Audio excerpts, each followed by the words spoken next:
नमस्कार, आप देख रहे हैं वीके न्यूज। मैं हूं दिवाकर विक्रम सिंह।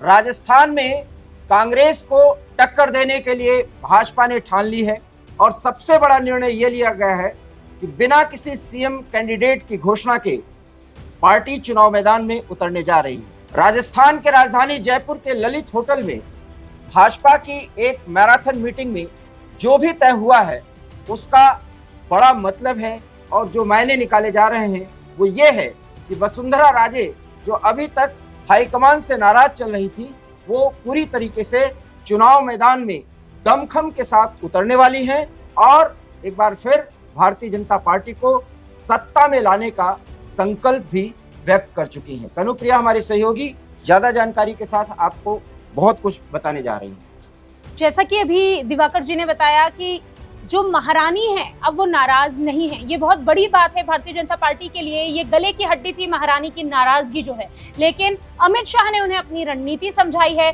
उन्हें बताया है कि किस तरह से भारतीय जनता पार्टी जो है वो इस चुनाव में मैदान में उतरेगी और इसके साथ उन्होंने सहमति व्यक्त की है। ऐसा बताया जा रहा है कि रात 3 बजे तक चली मीटिंग जो है, इस मीटिंग में कुछ अहम चेहरों पर विचार भी कर लिया गया और लगभग 40 सीटों के नाम तय कर दिए गए हैं। इसमें कुछ सीटें हैं जैसे झालरापाटन, आमेर, चूरू और पुष्कर। इन सीटों पर जो धुरंधर उतरने वाले हैं उनके नाम वसुंधरा, सतीश पुनिया, राजेंद्र राठौर और सुरेश रावत, ये इनके नाम लगभग तय हैं। इसके अलावा और ऐसे लगभग 36 जो है उम्मीदवार हैं जिनके नाम तय माने गए हैं इस मीटिंग में। लेकिन एक अहम सवाल है मेरा दिवाकर जी आपसे कि कहीं ना कहीं भारतीय जनता पार्टी इस बार चुनाव में कोई भी कमी नहीं छोड़ना चाह रही। यही वजह रात 3 बजे तक ये मैराथन मीटिंग चली है और इसके बाद महारानी यानी कि वसुंधरा राजे सिंधिया जो है, उन्होंने वसुंधरा राजे ने अपनी सहमति व्यक्त की है और वो अब अमित शाह के गेम प्लान में जुड़ गई है।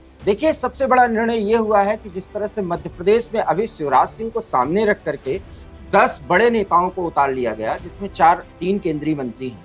अब राजस्थान में भी वही एक फॉर्मूला है जिसमें 3 सांसद चुनाव लड़ने जा रहे हैं। ये जानकारी मिल चुकी है जिसमें किरोड़ी लाल मीणा का नाम आ रहा है और कुछ ऐसे नाम हैं जो कि सांसद हैं और वो चुनाव लड़ेंगे। इस आधार पर वसुंधरा राजे सिंधिया पूरी तरह से तैयार हुई हैं कि किसी एक व्यक्ति को अगर प्रोजेक्ट किया जाएगा तो जो उनका रसूख है, जो उनका कद है वो घटेगा। अभी तक और सबसे बड़ी बात है कि महिला विधायक रही हैं वो, और एक महिला प्रतिनिधित्व के तहत जिस तरीके से वसुंधरा राजे अभी राजस्थान की राजनीति को लीड करती रही हैं उसमें कोई कट न किया जाए, ये उनका आग्रह था और इसके लिए वो इसके पहले भी दिल्ली आकर के सबको मनाने में लगी हुई थी। यहाँ तक कि वो गडकरी से भी बात की थी, राजनाथ सिंह से भी मिली थी, जेपी नड्डा से भी मिली थी और अमित शाह से भी उनकी मुलाकात हुई। जब ललित होटल में यह बैठक हुई तो वसुंधरा राजे से इन बातों पर चर्चा हुई, क्योंकि उस आप तस्वीरों में देख सकते हैं, इस वीडियो में भी देख सकते हैं कि सभी बड़े नेता राजस्थान के बैठे हुए हैं। और सबसे बड़ी बात है कि इसमें जो प्रभारी हैं उनकी भी सहमति है, वसुंधरा राजे की भी सहमति है और राजस्थान के कुछ बड़े नेता जो चुनाव में भाग लेंगे और इनकी भूमिका होगी उनकी सहमति है। प्रधानमंत्री भी ये चाहते थे कि राजस्थान में कोई भी गहलोत के सामने ऐसा चेहरा न उतारा जाए जो पिछला रिकॉर्ड रखता हो। ऐसे में ये संभावना है कनु कि हमेशा राजस्थान की जनता ये बदलाव चाहती है। बदलाव में वो नए व्यक्तियों को देखना चाहती है, इसलिए वसुंधरा राजे को पूरा महत्व दिया जाएगा, एक नेतृत्व की भूमिका में होंगी, लेकिन ये नहीं कहा जाएगा कि वो भावी सीएम है। सबसे बड़ी बात है ये कि जब 3 सांसद उतारे जा रहे हैं तो इसका मतलब है कि कुछ और बड़े नाम 3 के अतिरिक्त आएंगे, जिस तरीके से मध्य प्रदेश में आए। तो मध्य प्रदेश का एक प्रयोग राजस्थान में भी किया गया है और इसके करने के मायने यही है कि कांग्रेस को, और सबसे बड़ी बात है कि जिस तरीके से वहां के मुख्यमंत्री अपने विकास कार्यों को और राजस्थान के मॉडल को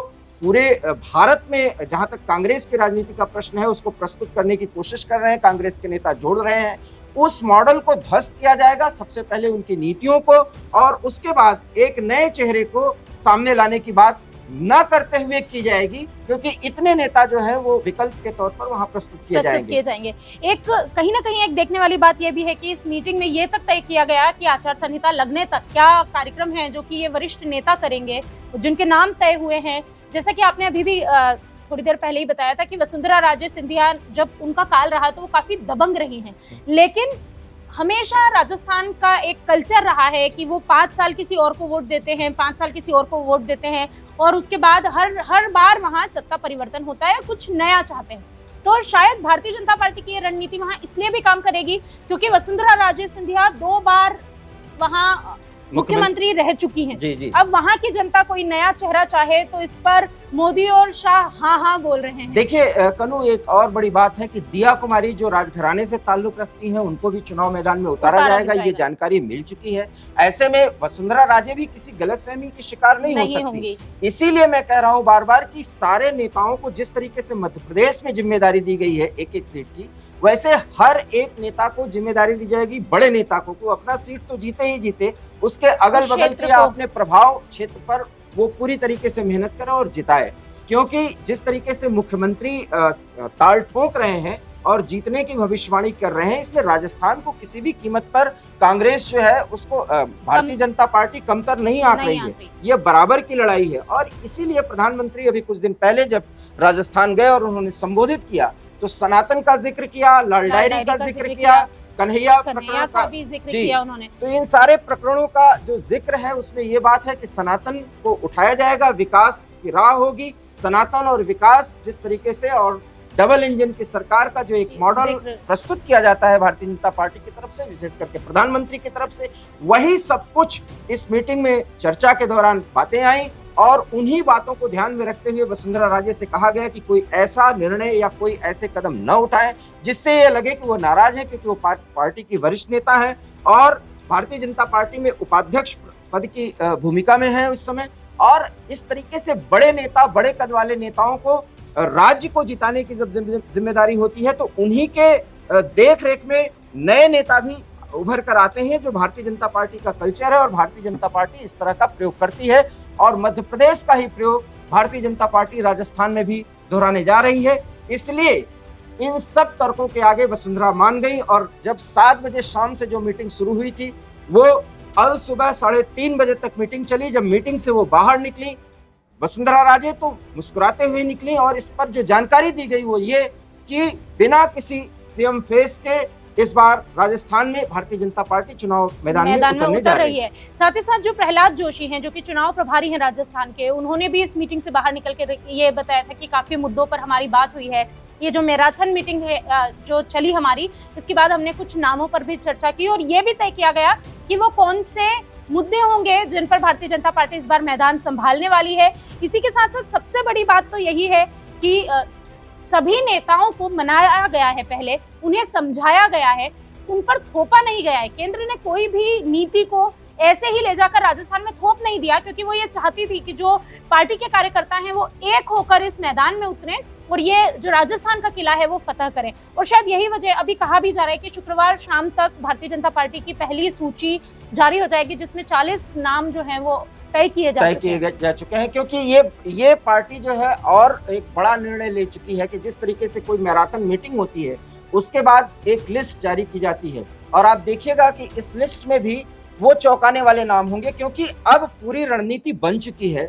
वसुंधरा और राजे को अगर मना लिया गया है तो उनका खेमा भी मानेगा, क्योंकि महिलाओं पर भी उनका एक अधिकार है। अगर जातिगत तरीके से देखें तो जिस तरीके से राजपूतों और जाटों पर उनका एकाधिकार है वोटर्स के दृष्टिकोण से, उसको भी एक तरीके से साधा गया है। और कुल मिलाकर के जेपी नड्डा और अमित शाह ने पूरी तरीके से उस रणनीति पर काम किया है कि कोई भी खेमेबाजी न दिखे, क्योंकि यही खेमेबाजी राजस्थान के लिए एक बड़ी समस्या थी। अगर वसुंधरा इस तरीके से उदासीन होकर के चुनाव मैदान में उतरती और बिना किसी बयान के वो पार्टी का एक तरह से विरोध करती हुई स्थिति में रहती तो पार्टी को चुनाव में बड़ा नुकसान हो सकता था। इसलिए ये इस मीटिंग में जो कुछ भी किया गया, पार्टी को एक करने की जो कोशिश हुई, उसमें बहुत बड़ी सफलता फिलहाल मिलती हुई दिखाई दे रही है। क्योंकि अगर गौर किया जाए तो दिवाकर जी, ये भी एक बड़ी बात है कि कांग्रेस में राजस्थान में फूट है। यहाँ 2 गुट हैं, सचिन पायलट का गुट और अशोक गहलोत का गुट। हालांकि अशोक गहलोत का जो गुट है वो सब पर हावी है, लेकिन सचिन पायलट भी काफी नाम और रसूख रखते हैं और यही गलती भारतीय जनता पार्टी यहाँ नहीं करना चाहती थी। वो एक होकर इनसे लड़ना चाहती थी और इस दौरान इस मीटिंग में परिवर्तन यात्रा पर भी चर्चा की गई, इसके मुद्दों पर भी बात की गई। तो ये जो पूरी मीटिंग से जो बाहर निकल कर आया है वो एक तो हम कह सकते हैं कि सबसे बड़ी बात बाहर निकल कर आई है कि भारतीय जनता पार्टी राजस्थान में एक मत होकर मैदान में है। और सबसे बड़ी बात कन्हू इसमें यह है कि अभी आप देखे होंगे कि जिस तरीके से संसद में एक प्रकरण को लेकर के, एक बयान को लेकर के रमेश विधुड़ी चर्चा में आए थे और ऐसा माना जा रहा था कि उनके खिलाफ पार्टी कार्रवाई कर सकती है, क्योंकि वो सब कुछ रिकॉर्ड में आया था, जो कुछ भी उन्होंने बसपा सांसद के खिलाफ बोला था। लेकिन मैं आपको बता दूं कि रमेश विधुड़ी को भी अब चुनाव मैदान में उतार दिया गया है, क्योंकि टोंक से, जहां से सचिन पायलट चुनाव लड़ने वाले हैं, वहां पर रमेश विधुड़ी अपने जातिगत फैक्टर्स को ध्यान में रखते हुए वो कुछ साधेंगे और एक कड़ी टक्कर देंगे सचिन पायलट को, जो भावी मुख्यमंत्री के तौर पर प्रोजेक्ट किए जाते रहे हैं और वहां के यूथ के आइकन हैं। तो इसलिए मैं कह रहा हूं कि एक एक सीट पर भारतीय जनता पार्टी पूरी तरीके से ध्यान दे रही है और उसी को दृष्टिकोण में रखते हुए पार्टी में कोई खेमा ना नजर आए,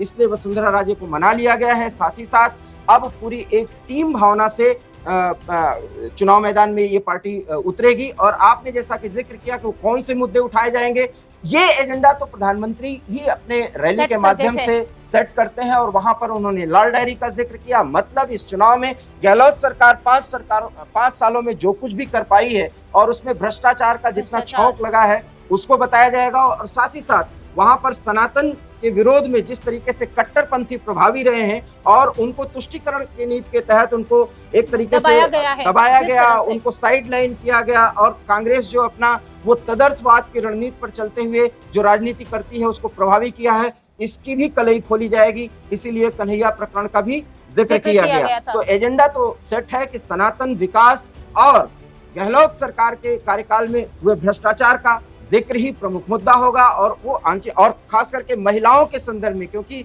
राजस्थान में इस समय जो महिलाओं पर अत्याचार हो रहे हैं उसमें लगभग 1 से लेकर के 3 की अगर संख्या गिनी जाए तो उसमें राजस्थान 2 या 3 के संख्या पे पायदान पर खड़ा हुआ है।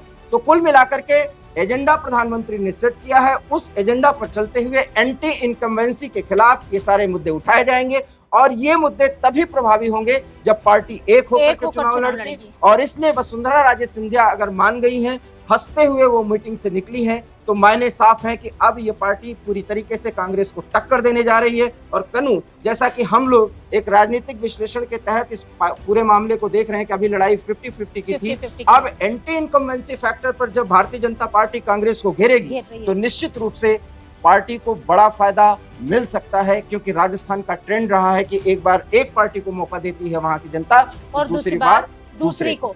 वहीं पर इस पूरी बात में जो दिवाकर जी ने कही है, मैं सिर्फ इतना सा ऐड करना चाहूंगी कि राजनीति में किसी का हंसना, किसी का चुप रहना और किसी का मुस्कुराना बहुत बड़े संकेत होते हैं। तो अगर वसुंधरा राजे मुस्कुराती हुई बाहर निकली है तो ये संकेत है कि वो अमित शाह के साथ, जेपी नड्डा के साथ और नरेंद्र मोदी के साथ, बल्कि अपनी पूरी भारतीय जनता पार्टी के साथ कंधे से कंधा मिलाकर उनकी नीतियों के साथ खड़ी है और राजस्थान का किला फतह करने की ये पूरी तैयारी है। बहरहाल अभी राजस्थान के मुद्दे पर बस इतना ही, लेकिन देश से जुड़ी तमाम खबरों के लिए और हर विश्लेषण के लिए देखते रहिए वीके न्यूज। वीके न्यूज, राष्ट्र के नाम।